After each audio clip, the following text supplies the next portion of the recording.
Class against Jamie Millarkey on short notice. A knockout win basically changed his life, and he's following that up with another victory. Could make it 3 in a row here. Yeah, to do that against Daniel Wood, who is, a stellar fighter and a really back and forth awesome fight. And Naimov still doesn't necessarily have good blood there with Nathaniel Wood. He wants to carry that momentum and that aggression into this fight, and he just feels that he's better everywhere. When we talked to him about game plans and strategies, he had them, but really, he thinks he can outstrike him, he thinks he can out-wrestle him, and he thinks he can hit the mat even though his opponent is a very good grappler. Naimov thinks that he will be the better grappler, the better jiu-jitsu player. He just thinks he's all around a better fighter. And this is the guy who calls himself a mountain man. He trains in the mountains, lived there in the mountains, and then obviously training in Colorado. He doesn't think that he's going to have any issues with the elevation, which is a big talking point that you're going to hear us talk about throughout the night. Guys, we've been here. 7,300 feet is no joke. Yeah, and he shows how tough he really is, because when he lost in the Mickey Contender Series, he was thinking about letting all this go. He said, I couldn't get anybody to pick a fight against me. Corey Sandhagen, one of my training partners, really told him to be up. Even though when things are down, be up in the training, stay on top of it. And sure enough, now he's got a win streak going, and he seems to be doing exactly what he wants to in these divisions. In Denver with elevation for the last 4 years. As such, he came down on Saturday. We've seen other fighters that don't train at elevation come down for a month, at least 2 weeks. But he believes, just like Brandon Roy Hall later tonight in the main event, who has lived and trained in Denver his whole life, that the Mile High City will serve him well tonight here in Mexico. The vulnerability, a risk I'm willing to take for the chance of connection, for healing's sake. Representing Venezuela, but fighting out of Costa Rica. Here's the 36-year-old Erik Silva. Second chance at a first impression tonight as he makes his second walk to the octagon. The crowd, Dom, will be on his side as he reps Latin America for the first time tonight. This guy can throw bombs, man. He can finish a fight. He's finished 7 of his 9 victories so far in his career. Yeah, he throws a lot of heat, and you know, it comes from his Kenpo karate background. He's a 4th Dan black belt, and that's mixed in with his grappling. When I really watch Silva, I really notice his grappling, to be honest, how aggressive he is moving forward, how he forces the clinch, and that's very similar to Naimov. So I think that's why this fight's happening. They have a similar style, and they both have power in their hands, and they almost hide how good their striking is because they overwhelm you with their grappling so much that it opens up so many opportunities. So I'm really curious to see how that mixes up in this matchup. Yeah, it's a really good point, Dom. I think since they are so evenly matched in those areas, it's going to be curious to see what stands out. Who's going to be able to go out there and have the better striking? Is it going to be the wrestling or the jiu-jitsu? Because both guys can kind of do it all. Silva, like we talked about, really aggressive, has shown that he's got powerful punches. But when I was watching his debut, DC pointed out that you can tell that this kid is really good, but seemed like the jitters got to him just a bit in that debut where he was making simple mistakes and getting just a bit sloppy. So hopefully he was able to go and patch those little holes in his game up and come out here and be a little more on point, because you are going to need to be against somebody like Naimov. We all expect the atmosphere to build in here with each fight. Pretty full for the first of 13 tonight in Mexico. The fans have certainly been waiting, and that crowd pop you heard a minute ago was for the one and only Bruce Buffer, who entered the octagon first. We'll look at the tail of the tape for these 145-pounders. Mentioned Erik Silva at 36 years old. That's 7 years older than his opponent, Muḥammad Naimov. Both fighters 5'9". They weighed in at the limit at 146. Small 1-inch edge in reach for a sizable underdog in Silva. Now let's set the table. Here's Bruce. Damas y caballeros, en Ciudad de Mexico.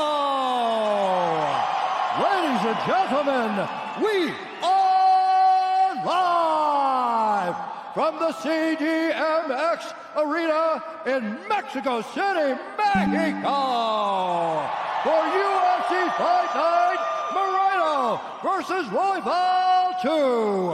And now, this fight is 3 rounds in the UFC featherweight division.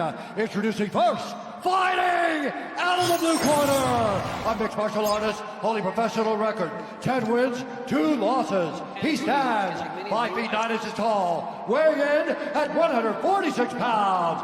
Fighting out of Dushanbe, Tajikistan, Muhammad Naimov. And And now introducing his opponent, fighting out of the red corner, a mixed martial artist holding a professional record, 9 wins, 2 losses. He stands 5 feet 9 inches tall, weighing in at 146 pounds, fighting out of Alajuela, Costa Rica, by way of Caracas, Venezuela, Erik the King Silva! And when the action begins, our referee in charge, Fernando Salas.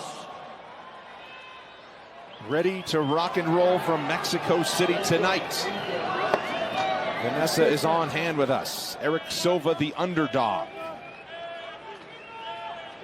Muḥammad Naimov looking to play spoiler early. Touch of the gloves and we're underway.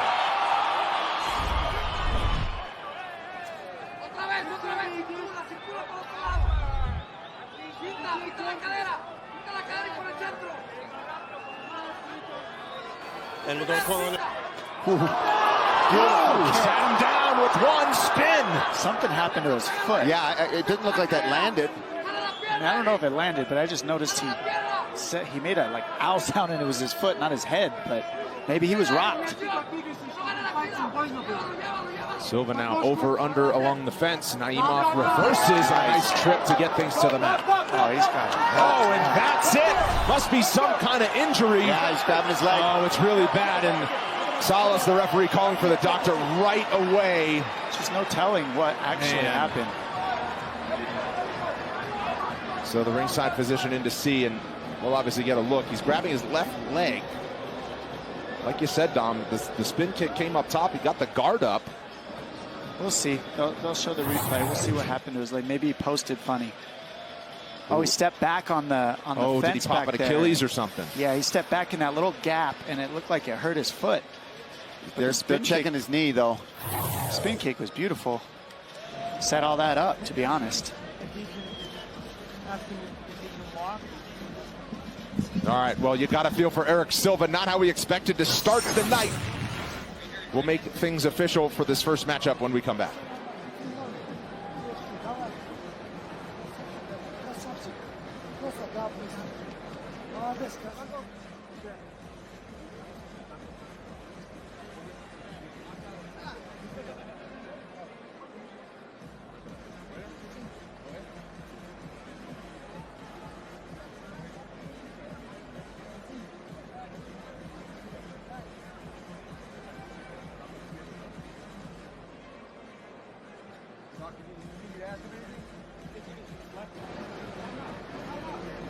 I'm going to ask you questions, then we're going to translate first, okay? I don't need translate. No, for them. For them, yeah. for them. Appreciate it. Okay. All right, let's just get ¿Puede recibir el gane? ¿Puede recibir el gane? Ahí que se quede. Just take them out.